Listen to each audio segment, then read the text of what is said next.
This audio is to assist you with your risk assessment assignment. A covered entity must identify and analyze potential risks to electronic PHI, also known as ePHI, and implement contingency plans.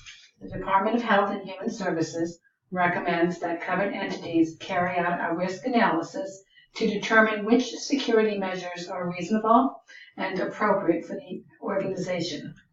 A good risk analysis procedure includes identifying the areas of the highest risk to ePHI, evaluate the likelihood and impact of the risk, implement appropriate security measures, and document the chosen security measures and its rationale. Once the organization identifies the greatest risk, a covered entity can then begin to develop and implement standards and specifications designed to address them. A covered entity must establish policies and procedures for dealing with emergencies.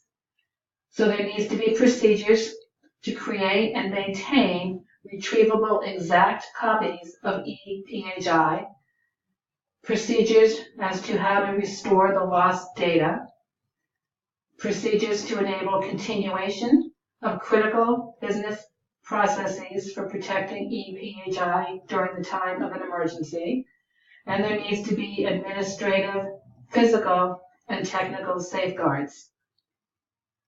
I've provided you a link under the Web Links tab for the Security Rules Standard.